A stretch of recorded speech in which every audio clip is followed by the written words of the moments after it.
Okay, go ahead. 2 pounds of beef neck. Seasoned with lime juice, garlic, Goyao seasoning, Worcestershire sauce. It's seasoned just like you do the oxtails, right? Yeah. Same seasoning I use. Okay. Make sure it's tender. And then what's in here? In here is celery, carrots, potatoes. What kind of potatoes? Just the baking potatoes? Just the baking potato. Cut it. Regular potatoes. That's it? Have it put down. You didn't put any seasoning or? No, no seasoning. Okay. I just the water has a little salt. Okay.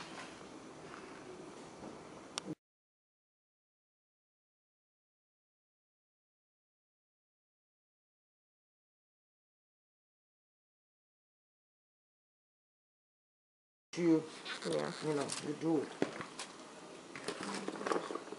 How much cabbage is it again? Half. How much water do you think? 7 cups. Well, I would know, because I mean, after you put in all those vegetables, it kind of it makes it rise up a little bit. So I would say like maybe 6. Oh. You know what I'm saying? Like 6. Yeah. Because I mean, cause like the weight of the potatoes, it makes the all that rise. Yeah, because it wasn't way up. It wasn't way up like that.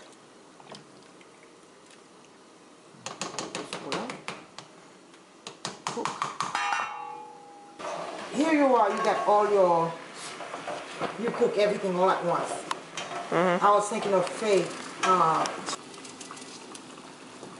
My man doesn't eat onion, but she eats shallot. She loves it. What's the difference? Is shallot sweeter? I have no idea. And you just add more water as it goes, so it can become tender. She start cutting tender now. It's still tough. Go get it. That's not as good.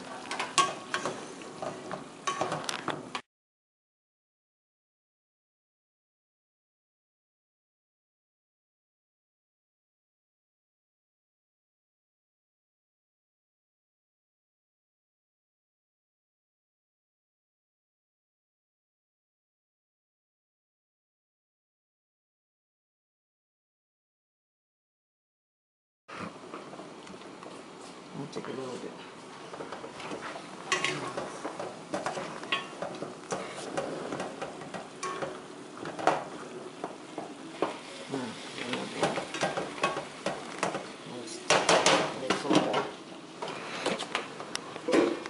That's really the taste for the soup, is the cloves. I was looking for the powder. It is so expensive. Yeah, you can do that yourself. And what does the lime do? It's just for flavor. It brings out, enhances, and thickens. You already put the beef in? So how long you just let it boil for, like an hour? Yeah. Or simmer? Simmer. It's some condense and stuff. So it'll become thicker. It's nothing. You want to add the bouillon thing? Beef bouillon, I'm going to put this. We have beef or chicken? Chicken. I don't think we have beef. I didn't buy beef. Vegetable. Yeah, vegetable and chicken. Yeah, that's what I'm saying. Like the flavors from the beef and all that. And you put the whole, even the sauce that was in there? Uh-huh. I'm sorry. I'm gonna get it to Alex. We're gonna get it to her, Aiden. Come. Who?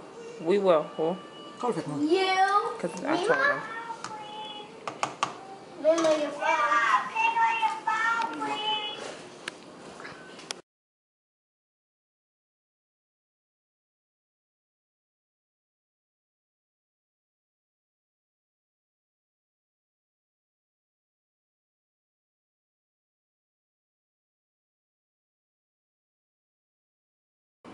So I failed to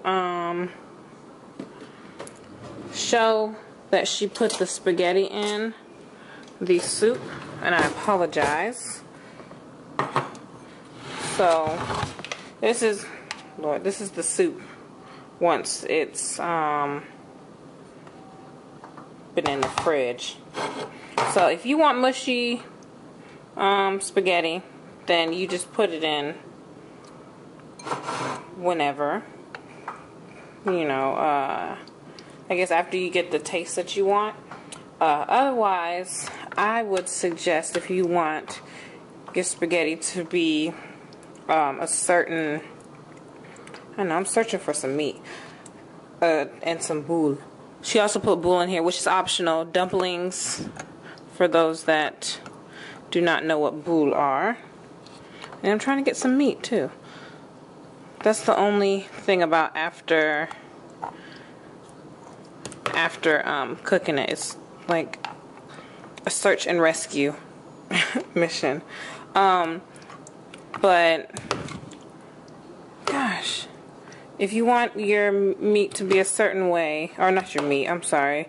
If you want the spaghetti to be more of an al dente or not as mushy, then of course you would wait toward the end after you get the flavor and you let it simmer and all that. It's not in here. I have to go on the other one. Then you would put it in later as opposed to sooner. So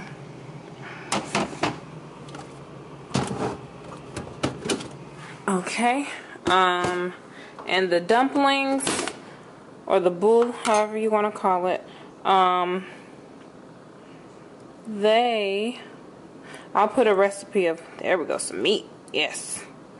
It's a little bit. And a dumpling. Or some boule, whatever you want to call it. I'll put the recipe, all it is flour and sugar. I'm sure I've told y'all that before. I want another one. All it is flour and sugar. Flour and sugar. Flour and whatever seasoning, salt, all that stuff. Okay. So yeah. That's all it is. So when you're cooking it, you know, as you're cooking it, you taste it to see the flavor. She ended up putting an extra thing of the frozen butternut squash in. So, so she ended up using three,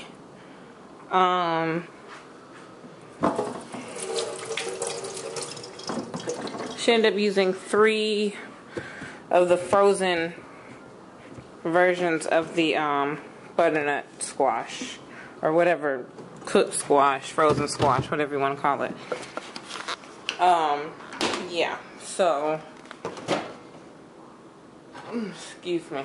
And the pot that she was using, it went up after she put in all like the water and all the ingredients and everything. It was 8 quarts altogether, the pot that she used. But the recipe that I'm gonna post below is gonna be from the A Taste of Haiti book. And my mom was writing down, because this is actually her first or second time making it. Usually my grandma makes it, but she's currently in Haiti, so, or my aunt makes it. So this is her first time doing it herself. So yeah, I'll put what she did. She said she wanted to write it down so she remembered herself, so I'll also put that recipe down below as well. So I think that's about it. As with any kind of cooking, you taste as you go. Some things you don't like, then don't put them in there. So yeah, there's like a bitter vegetable that you're supposed to put in there, but she doesn't like the bitter vegetable, and neither do I. So we didn't put it in there. And I do believe it's either a leek, she calls it something else. I'll go in the bathroom and wash your hands, baby. But I will probably ask her to spell it for me or something. So yeah, that is it. I don't think 1 minute was enough.